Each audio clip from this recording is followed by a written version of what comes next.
አንድ ረጅምና መልከ መልካም ሰው ከገንዳው ወጣ። ነገር ግን ውሃው ሰውነቱን ሲነካው በውሃው ላይ የሚታየው ምስሉ ሙሉ በሙሉ ይጠፋል። ጥላ የለውም፣ ምስል የለውም፣ ምንም አይታይም። ሰውነቱን በፎጣ ሲያደራርግ ግን ወዲያውኑ ወደ ቀድሞ ሁኔታው ተመለሰ። ሰዓቱን አየና ፈገግ ብሎ እንዲህ ሲሉ አንሾካሾከ። ዛሬ ማታ አገኛታለሁ አለ። ወደ አንድ ዘመናዊ የጣራ ላይ መዝናኛ መራ። እርሱ ማራኪ፣ ሀብታም፣ የተከበረ ነው። ነገር ግን መቼም አይጠጣም። ውሃ በሰውነቱ ላይ አይቆይም። ዝናብም ሆነ መስታወት ምስሉን አያሳዩትም። እዚያም አዴራ የተባለች አስተናጋጅ አየ። ውብ፣ ትሁትና ታታሪ ከድሃ ቤተሰብ የተገኘች የተከበረችና ቆንጆ ልጅ ነች። ተስተናግዶ ከጨረሰ በኋላ ግማሽ ሚሊዮን ናይራ ጉርሻ ትቶላት ሄደ። በሚቀጥለው ምሽት ተመለሰ። እርሱ ሀብታም ነው፣ በጣም የዋህ ነው። እሷ ሁል ጊዜም የምትመኘው አይነት ሰው። አዴራ ትልቁ ፍርሃቱ ውሃ የሆነን ቢሊዮነር አገባች። መቼም አይዋኝም፣ ከእሷ ጋርም ሻወር አይወስድም። ዝናብን፣ ገንዳዎችንና የባህር ዳርቻዎችን በጣም ይፈራል፣ ይሸሻል። አዴራ ሕይወትን የተረዳች ይመስላት ነበረ። በጠንካራ ስራና በትዕግስት ታምናለች። ጥሩ ነገሮች ደረጃ በደረጃ በጥቂት በጥቂቱ እንደሚመጡ ታምን ነበረ። ነገር ግን ኮፊን ስታገባ ምንም ነገር ቀስ በቀስ አልነበረም። ሁሉም ነገር እንደ መብረቅ ፈጣን ነበረ። አንድ ቀን የአንድ ምግብ ቤት አስተናጋጅ ነበረች። በነጋታው ግን ከሆሊውድ ፊልም በሚወጣ በሚመስል ግዙፍ መኖሪያ ቤት ውስጥ መኖር ጀመረች። መጀመሪያ ላይ ቤቱን በጣም ወደደችው። የእብነበረድ ወለሉ፣ ሰፊውን መኝታ ቤትና አሮጌ ልብሶቿን በውድ ቦርሳዎችና ልብሶች ጫማዎች መካከል ግራ የተጋቡ የሚመስሉትን ግዙፍ የልብስ ክፍል ወደደችው። ከሁሉ በላይ ደግሞ ኮፊን ወደደችው። በደግነቱ ይገዛታል። በለሰለሰ ድምፅ ያናግራታል። ሳትጠይቀው ስጦታዎችን ይገዛላታል። በየቀኑ ጠዋት ግንባሯን ስሞ ንግስቴ ብሎ ይጠራታል። ነገር ግን ወዲያውኑ አንድ እንግዳ ነገር መታየት ጀመረ። ትንሽ ነገር ነበረ፣ ችላ ያለችው፣ ሊያስጠነቅቃት የሚገባ ነገር ቢሆንም እርሷ ግን ጣል ጣል በማድረግ ችላ አለችው። ጥርጣሬዋ ሲጀምር ልክ እንደ ዝንብ እንደ ማባረር ሆነባት። ይህ ሁሉ ነገር የተጀመረው በቤተ መንግስት መሰል ቤት ውስጥ ባሳለፉት የመጀመሪያው ጠዋት ነበረ። ፀሐዩ ደምቆ ወጥቷል። ወፎች ይዘምራሉ። አዴራ እንደ ንግስት እየተሰማት ከእንቅልፏ ነቃች። ኮፊ የገዛላትን ውድ የሐር ልብሶች አንዱን ለበሰች። በሰውነቷ ላይ ያለው ቅልጥፍና ሲሰማት በራሷ ላይ በለሰለሰው እየሳቀች እስኪውኝ እኔ አዴራ የሐር ልብስ ስለብስ አለች እየሳቀች። ወደ መታጠቢያ ቤቷ አመራች። በዚያም በሚያምር የመስታወት ቤት ውስጥ በሞቀ እንፋሎት መዓዛ ባላቸው ሳሙናዎች ለመታጠብ ተዘጋጀች። ኮፊ ብላ ባለቤቷን ጠራችው። ነቅተሃል? ምንም መልስ የለም። የመታጠቢያ ቤቱ በር ገፋ አድርጋ ስትከፍተው ግን ደነገጠች። ከመታጠቢያ ቤቱ መጨረሻ ላይ ቆሟል። ፍጹም ደረቅ ነው። ውሃ ልክ እንደ መርዝ የሚፈራ ይመስላል። ከገንዳው ራቅ ብሎ ቆሞ በግድ ፈገግ ለማለት እየሞከረ ኦ ውዴ ነጋሽ እንዲህ አላት። አልታጠብክም እንዴ ስትል ጠየቀችው። ጉሮሮውን እየጠየቀ እየጠራረገ ቀድሜ ታጥቤያለሁኝ ፍቅሬ፣ አንቺ ታጠቢ። እሷ ግን ፍጹም ደረቅ የሆኑ እግሮቹን ፀጉሩንና መላ ሰውነቱን አፈጠጠችባቸው። ሁሉም ነገር ድርቅ ያለ ነው። ታጥቤያለሁ። አይኖቿን እየሸሸ ንጋት ላይ ታጥቤያለሁኝ። ንጋት ከአንቺ ቀድሜ ነበር የተነሳሁት። ስለዚህ አንቺ ታጠቢ አላት። አዴራ ፊቷን አጎሳተረች። እሺ በቃ ብላ ትከሻዋን ገፋ በማለት በቸልተኛ አይነት ተወችው። ነገር ግን በውስጧ የሆነ ነገር ይህ ግራ የሚያጋባ ነው ብሎ አንሾካሾከባት። ነገር ግን ሕይወት ለማሰብ ፋታ በማይሰጥ ፍጥነት ይጓዝ ነበረ። ኮፊ የስጦታ ሳጥኖቹን ተሸክሞ ወደ ቤት መጣ። ልታቅፎ ፈጠነች። ወገቧን ያዛት እንጂ ሰውነቱን ከሷ ራቀው። ደረቷ እንዳይነካው የሚጠነቀቅ ይመስላል። በቀስታ እየሳቀች የኔ ፍቅር በሳጥኖቹ ውስጥ ያለው ምንድን ነው? ሽቶ አለችው። የሰውነት ቅባቶች ናቸው፣ ትወጃቸዋለች ሲል መለሰላት። ሳጥኖቹን ወለሉ ላይ ያስቀመጠ እንጂ ሊቀመጥ አልፈለገም።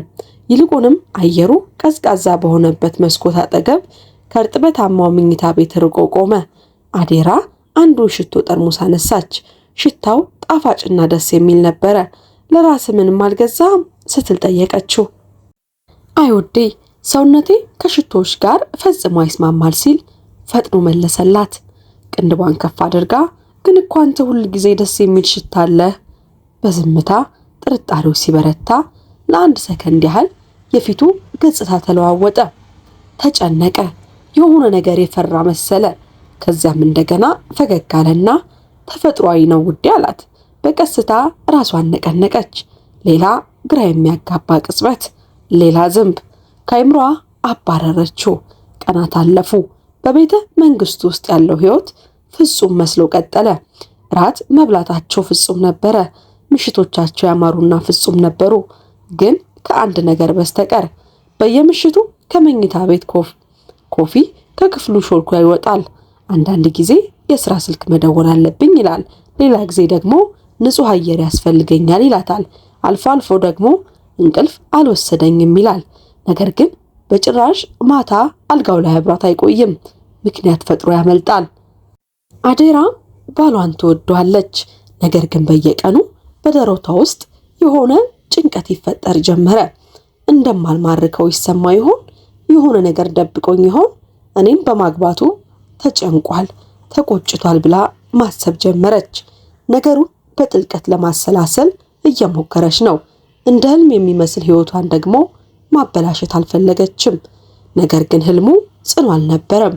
በውሃ ላይ እንዳለ አረፋ ነበረ። የሚያምር ግን በቀላሉ የሚጠፋ። አንድ አርብ ምሽት አዴራ የቅርብ ጓደኛዋን አይኬን ጋበዘቻት። አይኬ በቤቱ ውስጥ እየተዘዋወረች አፏን ከፍታ ቀረች። አዴራ፣ ይህ እኮ ገነት ነው። እግዚአብሔር አንቺን አስታውሶሻል።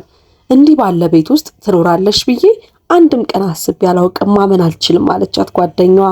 አዴራ በኩራት ፈገግ አለች። ግን ፈገግታዋ ከልብ አልነበረም። ባልሽ የት ነው?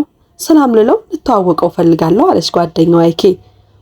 ሁል ጊዜ ማታ ማታ ይወጣል አለች አዴራ። አይኬ ፊቷን አኮሳተረች። እዚህ አያድርም? ጧት ላይ ይመለሳል። ስራ ላይ እንደሆነ ነው የሚነግረኝ።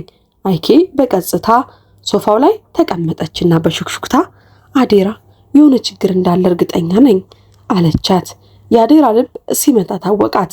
ጓደኛዋም እጇን ፈጠን አድርጋ ያዘችና እንደዚህ አትበይ፣ ኮፊ ይወደኛል፣ ነገሮች ይገዛልኛል፣ ያሞግሰኛል። እርሱ አይ አዴራ፣ ፍቅር ስለ ስጦታ አይደለም፣ ፍቅር ስለ መገኘት አብሮ ስለመሆን ነው። በየምሽቱ የሚጠፋ ሰው ብቻ ተጠንቀቂ። ደረቷ ላይ ከባድ ጭነት ተሰማት። ጓደኛዋ ንግግሯን ቀጠለች። ግን ስለ ታሪኩ፣ ስለ ወላጆቹ፣ ስለ ልጅነቱ ወይም ስለ ወንድም እህቶቹ ሲያወራ ሰምተሽ ታውቂያለሽ? አይ ምንም። አዴራ ለመሳቅ እየሞከረች ኮፊ ሚስጥራዊ ሰው ነው አለቻት። ሚስጥራዊነትም ልክ አለው በማለት አይኬ በሹክሹክታ መለሰችላት። ክፍሉን የጸጥታ ድባብ ወረሰው። ልክ እንደ ቀጭን ብርድ የሚከብድና ትንፋሽ የሚያሳጥር ጸጥታ ካለፈ በኋላ ኢዴራ በግድ ፈገግ ለማለት እየሞከረች አነጋግረዋለሁ አለቻት ለጓደኛዋ። ነገር ግን በአይኖቿ ውስጥ የጥርጣሬ ጥላ ያጠላ ነበረ። በዚያኑ ምሽት ኮፊ መኝታ ክፍል ሲገባ ኢዴራ አልጋው ላይ የሐር ልብሷን ለብሳ እጆቿን አጣጥፋ እየጠበቀችው ነበረ። ኮፊ በሩን ሲከፍት ደነገጠ። ነቅተሻል ውዴ በማለት ጠየቃት። አሁን ነቅቻለሁ ስትል መለሰችለት። በዝግታ ወደ ውስጥ ገባ። ምን ነው ምን ተፈጠረ ሲል ጠየቀ። መነጋገር ፈልጋለሁ አለችው። በፈለግኩ ሰዓት ሁሉ ትጠፋለህ፣ በየምሽቱ በየቀኑ። ፊቱን አዞረ። ኢዴራ አይገባሽም አላት። እንዲገባኝ አድርጋ ስትል አጥብቃ ጠየቀችው። አቅማማ። ከዚያም ያንኑ የለመደውን ለስላሳ ፈገግታ ለማሳየት እየሞከረ ምንም የተፈጠረ ነገር የለም፣ ቃል ገባልሻለሁ፣ ዝም ብዬ ማታ ማታ መስራት ይሻላል ብሎ መለሰላት። ለመሆኑ የት ነው የምትሰራው ስትል በቁጣ ጠየቀችው። ውጪ ሰላም የሆነ ቦታ ብሎ መለሰ። ኢዴራ በጥርጣሬ ያፈጠጠችበት። የኮፊ አይኖች ተለዋወጡ፣ ይበልጥ ለሰለሱ፣ ያዘኑ ይመስላሉ። ነገር ግን መልስ አልሰጣትም። ዝም ብሎ ወደ እርሷ ተጠጋና ግንባሯን ስሞ ተኙ ውዴ በማለት ከዚያም እንደገና ክፍሉን ለቆ ወጣ። ኢዴራ እርሱ ከወጣ በኋላ ለረጅም ጊዜ በሩን እየተመለከተች ከቆየች በኋላ ልቧ በደረቷ ውስጥ በኃይል ይመታ ነበረ። የሚደብቀው ነገር ምንም ይሁን ምን፣ የሚጠብቀው ወይም የሚሸሸው ነገር ምንም ይሁን ምን ለማወቅ ወሰነች። ከእንግዲህ መደበቅ የለም። ከእንግዲህ ችላ ማለት የለም። ከእንግዲህ ጥያቄዎችን ገፋ አድርጎ መጣል የለም። ቢያስፈራት እንኳን እውነቱን ለማወቅ ወሰነች። ከ3 ቀናት በኋላ እውነቱ ልክ በጨለማ ውሃ ውስጥ እንደሚንቀሳቀስ ፍጡር በቀስታ ወደ ላይ መውጣት ጀመረ። ኢዴራ በማህበራዊ ሚዲያ ላይ ስትመለከት አንድ ባልና ሚስት በዋና ገንዳ ውስጥ ተቃቅፈው የሚጫወቱበትን ቪዲዮ ተመለከተች። ሴቲቱ ትስቃለች፣ ወንዱም ይስቃል። በዚያ ቅጽበት ኢዴራ አንድ ነገር አስተዋለች። ኮፊ መቼም ቢሆን ዋኝቶ አያውቅም። መቼም ቢሆን ውሃ ውስጥ ገብቶ አያውቅም። ልክ እንደ ትልቅ በሽታ ውሃን ይሸሻል። በድንገት ደረቷ ላይ የሆነ ህመም የሚወጋ ስሜት ተሰማት። ያኔ የሰርጋቸው የመጀመሪያ ሳምንት በአይምሮ መጣባት። ትዝ አላት። በደስታ ሆና የኔ ፍቅር እስቲ አብረን እንዋኝ ስትለው ሰውነቱ በረዶ ሆነ። ልክ የሆነ ሰው በነፍሱ በሰውነቱ ውስጥ በረዶ ያፈሰሰ ይመስል ነበረ። በዚያን ጊዜ በፍጹም ነበር ያለው፣ ያለምንም ማብራሪያ፣ ያለምንም ፈገግታ፣ ያለምንም ርህራሄ። አሁን ግን አይኖቿ በቀስታ መከፈት ጀመሩ። በዚያው ምሽት በጥንቃቄ ቀረበችው። ኮፊ ነገ አብረን እንዋኝ ፍቅሬ አለችው በለሰለሰ ድምፅ። መላ ሰውነቱ እንደ ሐውልት ቆመ። ለምን ሲል ጠየቀ። እርሷም ዝም ብለን ለመዝናናት፣ ደስ ይላል በጣም ለጤናም ጥሩ ነው ብላ መለሰች። መልሱ አሁንም በድጋሚ እኔ አልዋኝም ሆነ። እንድንሞክረው ፈልጋለሁ ፍቅሬ ስትል አጥብቃ በጣም ጠየቀችው። ድምፁ በድንገት ጠንከር ያለ ሆነ፣ ቁርጥ ቁርጥ የሚል በጣም ኃይል የተሞላበት።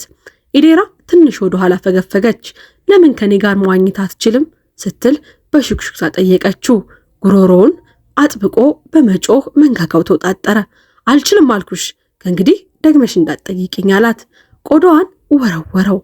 በጀርባዋ በኩል ቅዝቃዜ ተሰማት። በለውሳስ የሆነ ነገር እየደበክ ይመስለኛል አለችው። ኮፊ አይኑን ሰወረ።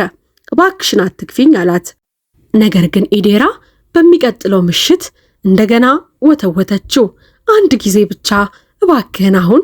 አይሆንም፣ ምክንያቱም አልችልም። ምን ማለት ነው እርሱ?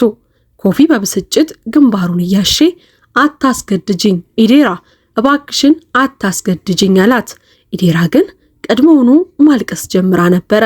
የተገፋች የተጠላችና የተገለለች መሰላት። አንተ እኮ ባሌ ነህ አለች። ለምን አትቀርበኝም? ለምን ከኔ ጋር ቀለል ያሉ ነገሮችን ለማድረግ አትችልም? ለምን ውሃ የሚገድልህ ይመስልሃል አለችው።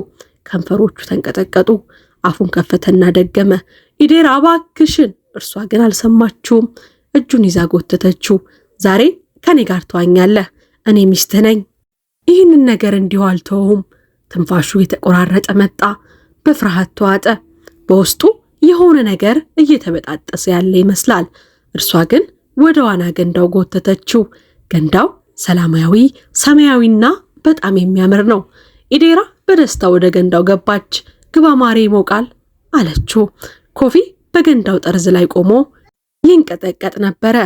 ልክ ወደ ሞቱ እንደሚሄድ ሰው በቀስታ ሸሚዙን አወለቀ። ውሃ ብቻ እኮ ነው ማሬ አለችው። ኮፊ በተሰበረ ድምፅ አይደለም ኢዴራ ብሎ አንሸኳሾከ።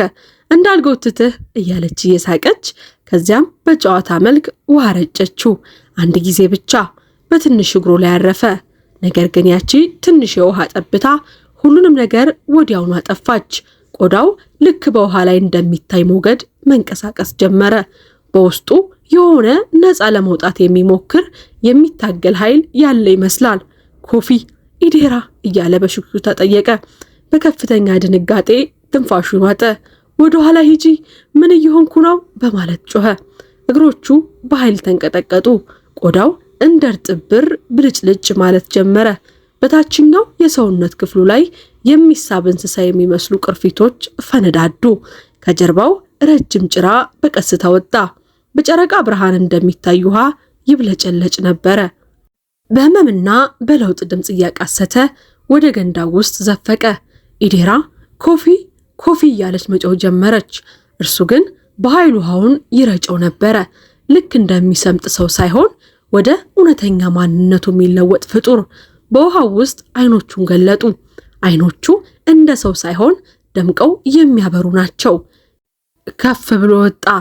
ከፍ ልክ እንደሌላ ፍጡር፣ ግማሽ ሰው ግማሽ አሳ። ጭራው ገንዳውን ቀደደው። ኢዴራ ዞር ብላ ለነፍሷ መዋኘት ማምለጥ ጀመረች። እጆቿን እያወራጨች ልቧ በድንጋጤ እየመታ አይኖቿ በጭንቀት ፈጠው ኮፊ ምንድነህ? አንተ ምንድነህ? ምን እየሆንክ ነው? በማለት ጮኸች። ፊቱ በፍርሃት በተስፋ መቁረጥ ተዛብቶ እጁን ወደ ፊቷ ዘረጋ። እርሷ ግን በጩኸት በቤተ መንግስቱ ውስጥ እያስተጋባ ባለ በሌላ ኃይሏ ተዋኝ ነበረ። ከበስተጀርባዋ ያ የቀድሞ ባሏ የነበረው ፍጡር ውሃውን እየሰነጠቀ እየቀደደ በሚያስደነግጥ ፍጥነት ያሳድዳት ጀመር። ቅዠቱ ገና መጀመሩ ነው። ይህ እጅግ አስደናቂ ክስተት ነው። ያገባችው ባል አውሬ ነበረ። ውድ የሀበናብ ክሮኒክልስ ቤተሰቦቻችን ለዛሬ ያዘጋጀንላችሁ ልብ የሚያሞቀው ታሪካችን ይህንን ይመስል ነበረ። ለመሆኑ ጥፋተኛ ማን ነው? የኢዴራ ወይስ የኮፊ? ኢዴራ የማታውቀውን ሰው በገንዘብ ተደልላ ባየችው ብልጭልጭ ነገር የማታውቀውን ሰው ማግባት ነበረበት? ወይስ ኮፊ ቀድሞ እውነቱን ሊነግራት ይገባ ነበረ? ከነማንነቱ ልትቀበለው ይገባ ነበረ? ሐሳብ አስተያየታችሁን በኮሜንት ሴክሽን ላይ አስቀምጡልኝ። ቪዲዮውን ከወደዳችሁት ላይክ ማድረጋችሁን ፈጽሞ አትዘንጉ። እንዲሁም ቻናሉን ሰብስክራይብ በማድረግ ሌላ ጊዜ የምንለቃቸው ቪዲዮዎች ቶሎ ቶሎ እንዲደርሱ የደወል ምልክቷን መጫን አይዘንጉ። ከዚህ ቀደም የሰራናቸውን ፕሮግራሞች ገብታችሁ እንድትመለከቱ እየጋበዝን እኛ ከወዲሁ ተሰናበትን። መልካም ቆይታ።